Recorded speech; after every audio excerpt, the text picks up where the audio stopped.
অনেকে বলে নবী মাটির তৈরি। আচ্ছা বলো তো, নবী নূর না মাটি? সবাই কি একই কথা? নবী নূর।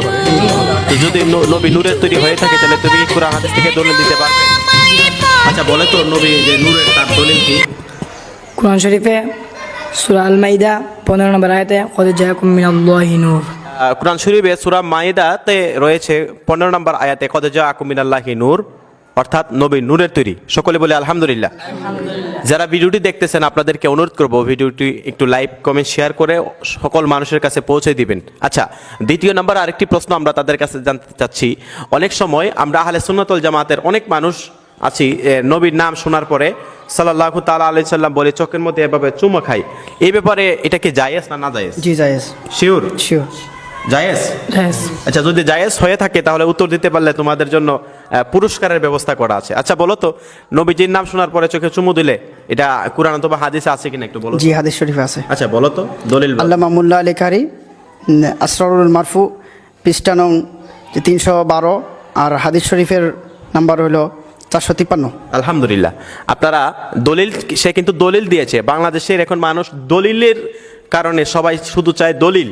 তো সেই জন্য আমার এই ভাইটা বলেছে যে দলিল দিয়েছে আল্লামা মোল্লা আলী কারি রহমাতুল্লাহ আলাইহি কিতাব থেকে, এবং হাদিস নাম্বার পৃষ্ঠা নাম্বার সহ বলেছে। আচ্ছা বলো তো হাদিসটা কি?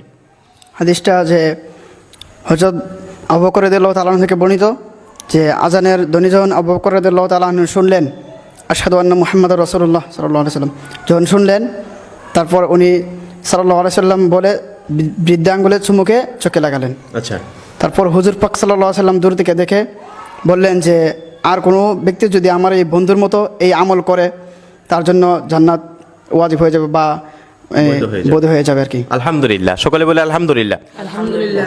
এখানে আমার এই ভাইটি প্রথমে মোল্লা আলী কারি রহমাতুল্লাহ আলাইহি কিতাব থেকে পৃষ্ঠা নং সহ হাদিস নং সহ বলে দিয়েছে, এবং হাদিসটি হচ্ছে হযরত আবু বকর সিদ্দিক রাদিয়াল্লাহু তাআলা আনহু থেকে বর্ণিত। মানে মুয়াজ্জিন আযান দিয়েছিলেন, এভাবেই তো মুয়াজ্জিন আযান দিয়েছিলেন, আবু বকর সিদ্দিক তিনি দেখে চোখের মধ্যে এভাবে লাগাইলেন এবং বললেন সাল্লাল্লাহু তাআলা আলাইহি সাল্লাম, নবীজি দেখে বললেন যদি কেউ এই আমলটি আমার বন্ধুর মতো করে তার জন্য জান্নাত ওয়াজিব অথবা বৈধ হয়ে যাবে। সকলে বলে আলহামদুলিল্লাহ। এবং হাদিসটি কুরআন এবং হাদিস থেকে সম্মতি, এবং আপনারা চাইলে দেখে নিতে পারবেন। আচ্ছা, তৃতীয় নাম্বার একটা দলিল আপনাদেরকে বলছি, যারা ভিডিওটি দেখেন একটু লাইক কমেন্ট শেয়ার করে ইসলামের সুন্নিয়তের সঠিক আকীদাটা আপনারা একটু প্রচার করেন। আচ্ছা, তৃতীয় নাম্বার হচ্ছে ঈদে মিলাদুন নবী সাল্লাল্লাহু তাআলা আলাইহি সাল্লাম যখন আমরা পালন করতে যাই, তো মিলাদুন নবী জায়েজ কিনা? জি জায়েজ। আসলে জায়েজ? জায়েজ। অনেকে বলে মিলাদুন নবী পালন করা নাকি না জায়েজ, তার তোমরা কি বলো? আমরা বলি জায়েজ। জায়েজ? জি জায়েজ। এটা কি কোরআনে হাদিসের এরকম কোনো দলিল দেখাতে পারবে? জি কোরআন শরীফে দেখাতে পারবো। দেখাতে পারবে? আচ্ছা, তার আগে বলে নিচ্ছি 2022 সাল বর্তমানে চলছে। অক্টোবর মাসের 9 তারিখে ঈদে মিলাদুন নবী আমরা যারা পালন করি, তো অনেকে বলে ঈদে মিলাদুন নবী নাকি না জায়েজ, এটা কোরআন হাদিসের কোথাও নাও। আসুন আমরা ঈদে মিলাদুন নবী কোরআন হাদিসে আছে কিনা আমরা মাদ্রাসার ছাত্রদেরকে, তারা তো মাদ্রাসায় পড়তেছে সেই জন্য তারা একটু ভালো বুঝবে কোরআন হাদিস পড়ে। আচ্ছা, ঈদে মিলাদুন নবী জায়েজ, তুমি একটা দলিল দাও তো দেখি। জি আল্লাহ সুবহানাহু ওয়া তাআলা কোরআন শরীফে সূরা ইউনূসের মধ্যে 57 নম্বর আয়াতে বলেছে। আচ্ছা, একটু কোরআন শরীফে সূরা ইউনূসের 57 নম্বর আয়াতে মিলাদুন নবীর দলিল আছে। যদি কেউ চান তাহলে আপনারা একটু মিলিয়ে দেখবেন। হ্যাঁ, তারপরে বলো। আয়াত হলো আউযু বিল্লাহি মিনাশ শাইতানির রাজিম বিসমিল্লাহির রহমানির রহিম কুল বিফাদলিল্লাহি ওয়া বিরহমাতিহি ফাবিযালিকা ফালইফরাহু হুয়া খায়রুম মিম্মা ইয়াজমাউন। আলহামদুলিল্লাহ। তাহলে এখানে আল্লাহ বলেছেন ঈদে মিলাদুন নবী পালন করা জায়েজ। আচ্ছা, এখন আপনারা শুনেছেন আমরা তাদেরকে ছোট মনিদেরকে 3টা প্রশ্ন করেছি, তারা 3টা প্রশ্নের উত্তর সুন্দর করে দিয়েছে। প্রথম নম্বর প্রশ্ন ছিল নবী নূর না মাটি, তারা দলিল সহকারে সূরা মায়েদার 15 নম্বর আয়াত থেকে দলিল দেওয়া হয়েছে।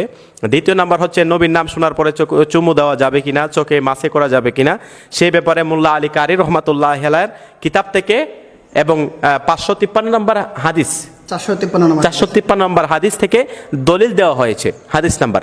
তৃতীয় নাম্বার আমরা বলেছি মিলাদুন নবী পালন করা যাবে কিনা। আমার এই ভাইটি মাদ্রাসায় পড়তেছে, সে বলছে সূরা ইউনূসের 57 নম্বর আয়াতে আল্লাহ বলেছেন বিসমিল্লাহির রহমানির রহিম কুল বিফাদলিল্লাহি ওয়া বিরহমাতিহি ফাবিযালিকা ফালইফরাহু হুয়া খায়রুম মিম্মা ইয়াজমাউন। সম্মানিত মুসলিম ভাই বোনেরা, আল্লাহ তাআলা সূরা ইউনূসের 57 নম্বর আয়াতের মধ্যে বলেছেন যে আমার প্রিয় হাবিব রহমাতুল্লিল আলামিনকে পেয়ে তোমরা আনন্দ উজ্জাস করো। সুবহানাল্লাহ। তো সেই জন্য তারা এই সুন্দর এত কোরআন হাদিস ভিত্তিক দলিল দেওয়াতে, তিনটা প্রশ্নের উত্তর দেওয়াতে আমরা খুশি এবং তাদেরকে একটি পুরস্কারের ব্যবস্থা করতেছি। আপনারা সকলে যে যেখান থেকে দেখছেন ভিডিওটি লাইক কমেন্ট শেয়ার করে আমাদের পাশে থাকবেন এবং আপনাদের ঘরে ঘরে সুন্নিয়তের এই আকীদাগুলো আপনারা প্রচার করবেন। আসসালামু আলাইকুম ওয়া রাহমাতুল্লাহি ওয়া বারাকাতুহু।